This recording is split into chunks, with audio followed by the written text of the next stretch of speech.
lights that only taught me what no one did.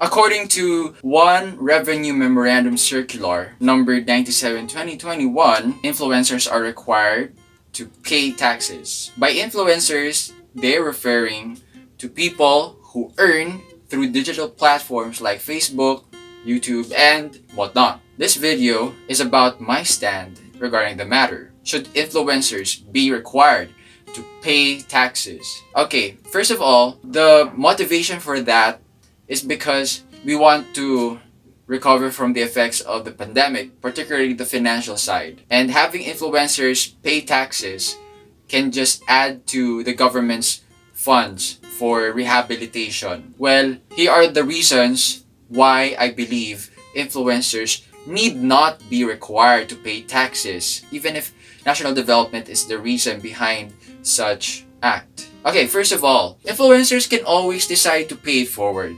I've heard of influencers voluntarily allocating a portion of their funds to their target beneficiaries like Havens for Children and people from other total institutions and other causes that they believe are worth fighting for. They call for donations sometimes.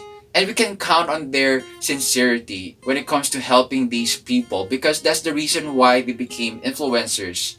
They have detached themselves from rigid ties with corporations as full-time employees in order to do something more freely, like what they're doing now. They can travel, they can express who they really are, and much more. That's why many people subscribed to them because of their authenticity, which they may not have been able to do while being full-time employees or being made to pay taxes. And then secondly, influencers, because of their social power, they are already affiliated with their brands or companies who have the obligation to fulfill their corporate social responsibilities. And one of the ways they can do that is by implementing projects that benefit a certain community. Let's say, for example, if this company wants to implement a project in a certain slum area, then they can invite influencers whom they're affiliated with to become a brand ambassador who will help the target community build trust in the company that's implementing the project. So you see, it's not only money that can be the means to national development. We can also have influencers give their time and energy like what they always do. If national development is the concern, they can give something that money cannot do or buy. Well, buying is the only thing that money can do, right? Speaking of money, that leads me to the final reason. There's no assurance that the money that will be taken away from these influencers will go to the place where people believe they should go. And that is what my next point is all about. More taxes can mean more opportunity.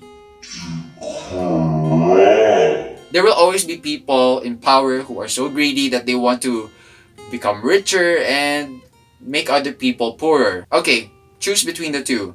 Influencers give directly to their beneficiaries 100% of what they have, or they have their income go through government, and then government, through briberies and other corrupt actions, will just trim down the amount and only a percentage goes to the intended beneficiaries. Instead of 100%, only 20% would go to the beneficiaries. And do you like that idea? Of course not, right? So the exemption from taxes that these influencers used to enjoy before that act was implemented is actually one way to prevent further corruption, because we've already experienced so much corruption because of the people who handle these funds. And we don't want to encourage them to do more damage to our fiscal health, right? As a country, as a nation. So why not give influencers the benefit of the doubt? So all in all, yes, we want to revive the economy, but at the same time, we want to preserve the gift economy. The gift economy where people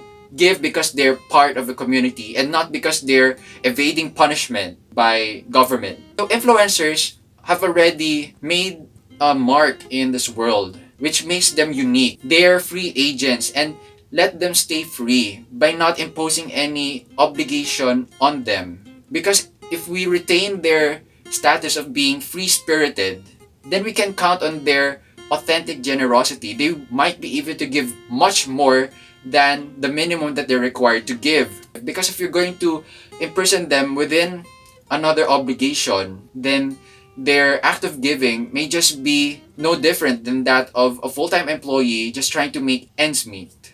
And influencers don't exist just to make ends meet. They exist because they want to truly help people. So even if they're paid, we can count on their generosity, their integrity, their sincerity, that they'll be paying things forward, and they are there, they exist for underserved people. So here are my reasons as to why there is no need to require influencers to pay taxes. If you like this video, give it a thumbs up and share it with people who have something to say about this matter. Let me know in the comments what you think. Do you agree, disagree, or what are your thoughts? So, till the next episode, continue surviving in the dark. From me every time I looked where you wanted, I didn't know you were already sucking from me my every ounce of focus, which I could have directed to the cause I am truly fighting for. So I'm going to press the power button and push your head down. Not minding the surprise, I'm going to leave my chair behind, together with your face, and I looking away from the black.